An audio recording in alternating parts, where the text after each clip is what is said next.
Hey guys, hey Dad. So, it's been a while. I think the last league we did was the spring league where I shot the high point. So summer came, and summer is summertime stuff. Don't have a lot of time for shooting matches.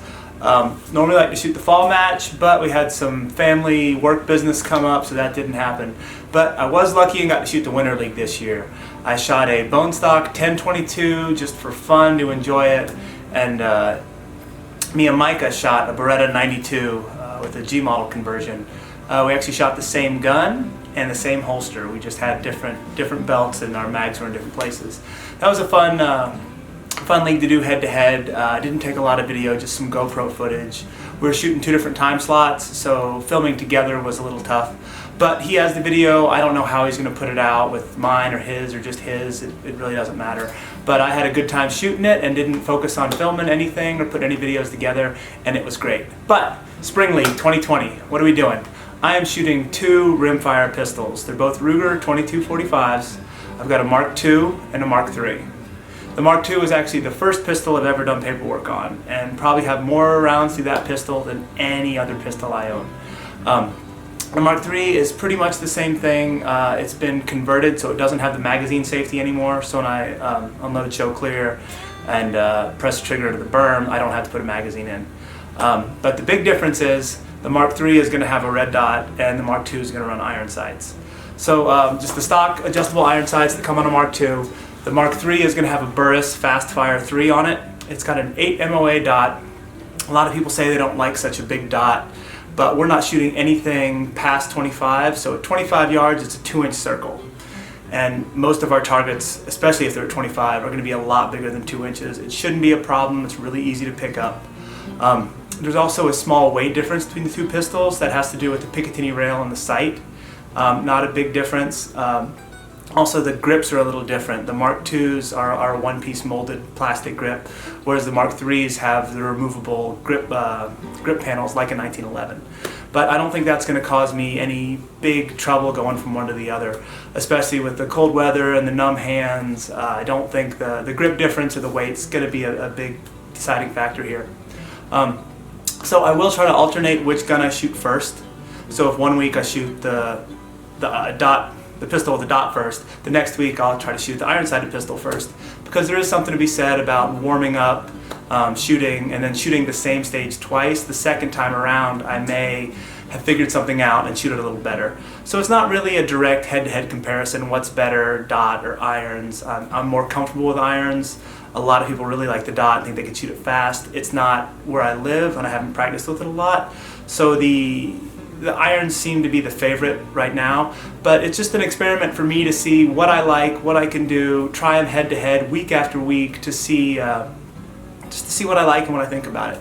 This is the only pistol I have with a dot on it, and it isn't an expensive dot, but it's not on a slide reciprocating. It's a 22, it's a target pistol. It's not something I'm going to trust my life to. It's a range toy, so that's going to be interesting. Now I am going to run a holster. In the rimfire pistol division, you normally start at the low ready, and you do not need a holster. Most people will just bag their gun in a zippered gun bag, carry it to the line, make ready, and when they're done, unload, show clear, and then go back to the bag. I'm going to shoot everything from a holster that I can, unless the stage description states that the gun is, in hand at low ready or in a box or on a table. I'm going to have it in a holster, and I'm going to draw from a holster. That'll put me at a little disadvantage for the other people shooting in that division, but I'm here to have fun. I'm not here to win the league. If I win, it's because I got lucky, or maybe no one else decided to sign up for that division. I'm going to run a tandem cross holster. I don't know if they still make it anymore. I got this one maybe 6, 7, 8 years ago. And then I'm also going to run some tandem cross magazine carriers. I'm going to have 6 on the belt, plus I'm going to have the standard Klein bolt bag as a dump pouch to hold anything extra magazines. I do have 8 magazines for each pistol, which is really important because dropping them in the snow, and ultimately we'll have water and mud and dirt on the range. You really don't want to fill a magazine up with snow, have it melt a little bit from your hands or the heat of the gun, load some more rounds in it, it freezes, then try to shoot it. So we do have separate magazines for each gun, so we shouldn't have an issue from reliability from a magazine full of snow or mud or dirt. I'll be able to each week clean, dry them, and make sure they're ready to go when I load them. So So that's pretty much it. It's going to be iron sights versus dot setup this time. We've got 10 weeks to go. Of course, the 8 best weeks will count for score, and we'll just see how it all plays out. So I'm looking forward to it. I hope you guys are too. Let's go ahead and roll week 1 in here, and then we'll see how we did. Week 1, you start from inside the box. Everyone with a pistol is going to have their gun at low ready. There will be no drawing from a holster on this stage. On the start signal, every steel plate gets 2 hits. You can see some from multiple locations, some of them you can only see from one location. So here you go, week 1 head to head, the red dot rimfire versus the iron sighted rimfire. Stand by.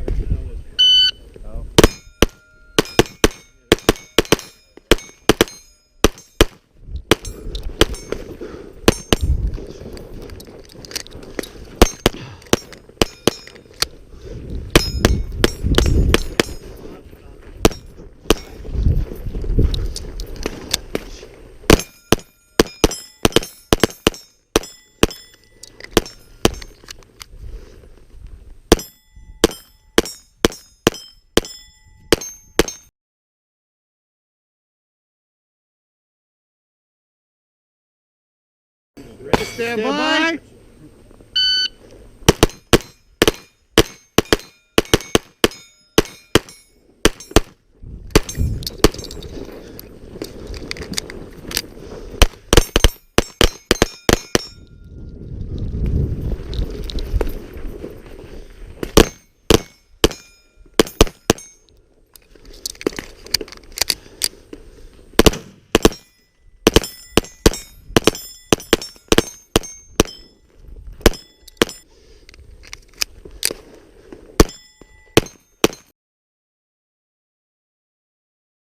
Oh man, I was rusty. That week 1s will always let you know where you're at when you don't practice a lot. So the iron sights did turn in the fastest time and the slowest time. It is the pistol I'm most familiar with. But if you look at both runs put together, the final score, we were less than 2 seconds apart between the dot and the irons. We did have a few issues though. I had some magazines that weren't dropping free out of the Mark III, the red dot pistol. We have fixed that. I got a little sandpaper, cleaned up the mag well, and then the base plates on some of the magazines. In addition to maybe help mitigate any problems we have going down the road with jams or stuck magazine, I ground a little scallop cut in the front of the frame so I could get a finger in there and strip a magazine out if I needed to. Also, the magazines seem to be a little too close together on the belt. There wasn't really a lot of room there. They're oriented different than a normal pistol mag like a Glock or a 1911. So just trying to come down, not even thinking about it, and come into the belt and get it in the gun, you end up with your hands on more than one magazine. So what I think I'm going to do, if the stage warrants it, is just carry maybe 4 magazines in the carrier and everything else in my dump pouch. Because if we're going to do 2 strings on most of these stages, so about 25 to 27 rounds per string, I shouldn't need more than 3 or 4 magazines. So I don't really see the need to carry all 6 up front. So I'll probably leave a few gaps in there to make it easier to grab them. Also, another problem I noticed is when I would draw the magazine, I would lose a round or 2 off the top of some of them. You can see here in this video where I go to draw the magazine up and you just see this round go flying off. But that happened more than once. I don't know how to fix that. I think it has to do with the feed angle of the magazine. So I either need to be gentler when I draw them or try to not bump them. There's just, I think that's something that's going to plague us. So my 10 round mags will turn into 9 or 8 round mags as I go. But it was a fun week. It was a good start. I'm glad I got all my hits. I didn't get any penalties. And so far we're starting out really close between dots and irons. So it'll be interesting to see how this one goes. Stay tuned for week 2, guys. Bye.